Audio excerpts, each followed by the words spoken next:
Middle east में वर्तमान में तनाव बेहद तेजी से आगे बढ़ रहा है और ये सिर्फ अब अमेरिका ईरान के बीच नहीं रहा, बल्कि पूरे खाड़ी क्षेत्र और इजराइल को शामिल करते हुए एक बड़े सैन्य संघर्ष में बदला जा चुका है।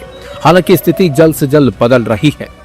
अब इजराइल के हमलों के जवाब में ईरान ने खाड़ी क्षेत्र में अमेरिका के साथ साथ उसके सहयोगी सैन्य ठिकानों पर मिसाइल और ड्रोन हमलों की एक बड़ी जवाबी कार्रवाई शुरू की।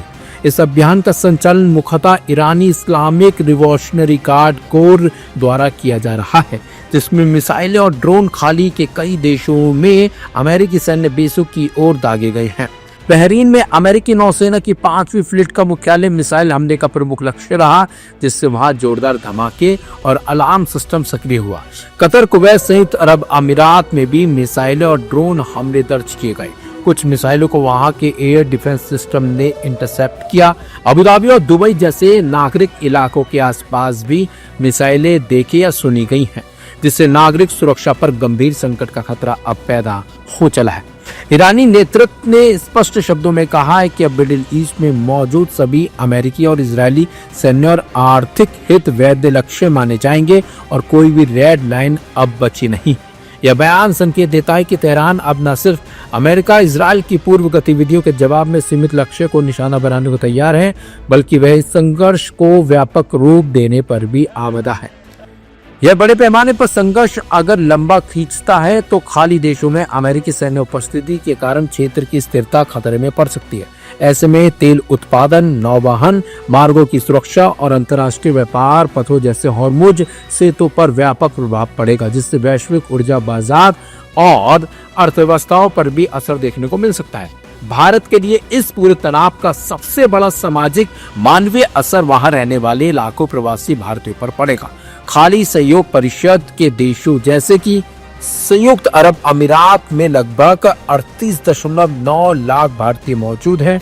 सऊदी अरब में लगभग 26.5 लाख भारतीय मौजूद हैं, जबकि कुवैत में करीब 10 लाख भारतीय रहते हैं। कतर में लगभग 8.3 लाख भारतीय इस वक्त मौजूद हैं, जबकि ओमान में 6.6 लाख भारतीयों की संख्या है। बहरीन में करीब 3.3 लाख भारतीय इस वक्त रह रहे हैं।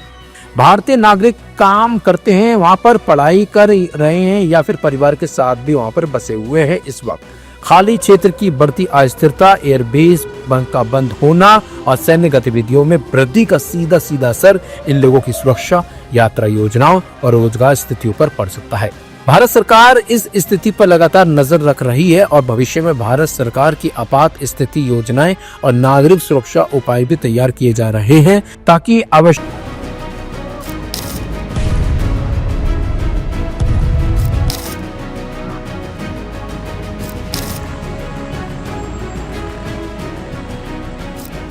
दुनिया इस वक्त तीसरे विश्व युद्ध की दहलीज पर खड़ी है। अमेरिका और इजराइल ने मिलकर ईरान पर अब तक का सबसे भीषण हमला कर दिया है।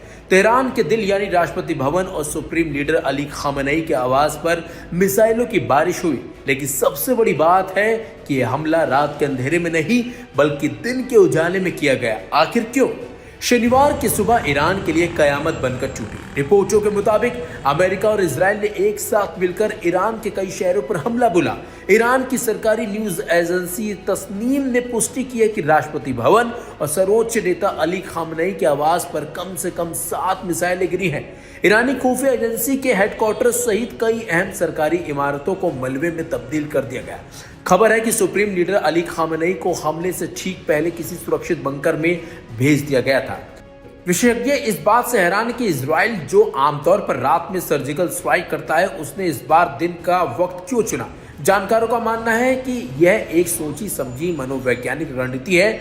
अमेरिका और इजराइल ईरान की उस जनता को सीधा संदेश देना चाहते हैं जो लंबे समय से इस्लामिक सत्ता के खिलाफ विद्रोह कर रही है। दिन के उजाले में हमला करके वॉशिंगटन और यरूशलेम ने यह दिखा दिया है कि ईरान की इस्लामिक सत्ता को उखाड़ फेंकने के लिए पूरी तरह तैयार है और वहां के आम लोगों के साथ खड़े हैं। हमले के तुरंत बाद डोनाल्ड ट्रंप ने जो बयान दिया, उसने ईरानी सत्ता की चूल्हे हिला दी हैं। ट्रंप ने सीधे तौर पर ईरानी सेना को सरेंडर करने का आदेश दिया है। ईरान की क्रांतिकारी गार्ड, सशस्त्र बलों और पुलिस से मैं कहता हूं, अपने हथियार डाल दें। आपको पूर्ण सुरक्षा और प्रतिरक्षा मिलेगी, अन्यथा गंभीर परिणाम भुगतने होंगे। ईरान की जनता से मैं कहता हूं, सुरक्षित स्थानों पर रहें, बाहर निकलना खतरनाक हो सकता है।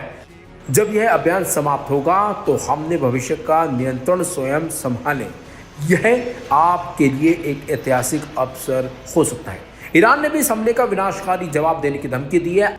अमेरिका की सीधी चेतावनी और ईरान की जवाबी तैयारी ने मध्य पूर्व को बारूद के ढेर पर बिठा दिया है। क्या यह हमला ईरान में सत्ता परिवर्तन की शुरुआत है या फिर दुनिया एक महायुद्ध की ओर बढ़ रही है?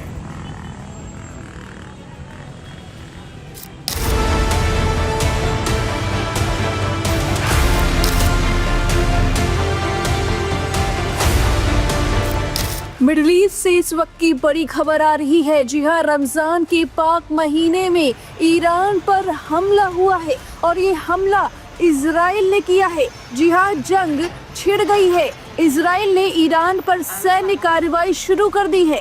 इजराइल के रक्षा मंत्री इजराइल काट्ज ने इसकी पुष्टि करते हुए कहा कि एहतियातन सैन्य ऑपरेशन है।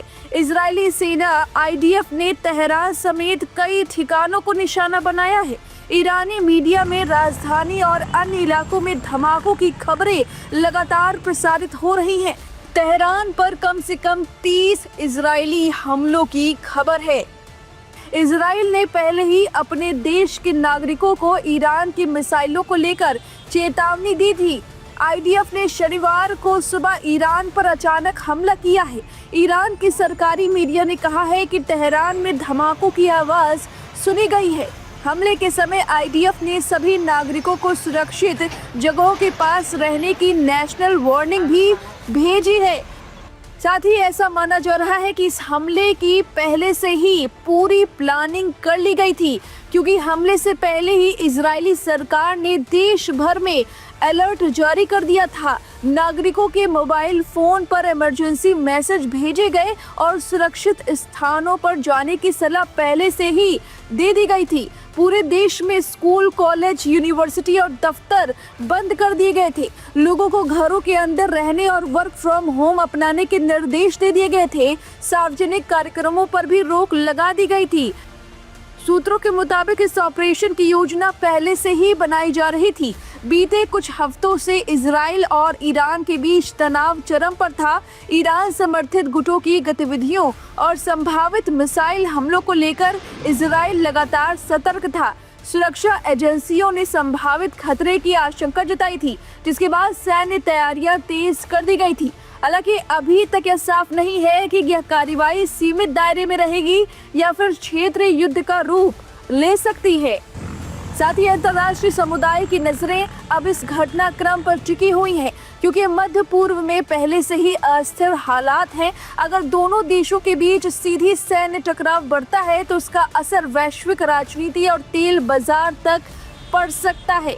वहीं अमेरिका को भी माना जा रहा है कि इसकी जानकारी थी, क्योंकि अमेरिकी विदेश विभाग ने पहले ही एडवाइजरी जारी कर दी थी। इसमें अमेरिकी नागरिकों से कहा गया था कि यदि कॉमर्शियल फ्लाइट उपलब्ध हो तो इजराइल छोड़ने पर गंभीरता से विचार करें।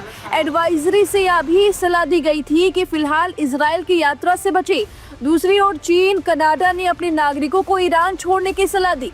इस कदमों ने क्षेत्र में संभावित बड़े सैन्य टकराव की आशंकाओं को और बढ़ा दिया था और अब ये ईरान पर बड़ा हमला होता हुआ दिखाई दे रहा है। इजराइल ने यह हमला किया है। देखना होगा कि ईरान की तरफ से कोई जवाबी कार्रवाई होती है या नहीं। फिलहाल इस खबर पर आपकी क्या राय है? हमें कमेंट करके अपनी राय जरूर दे। बने रहिए लाइव हिंदुस्तान के साथ।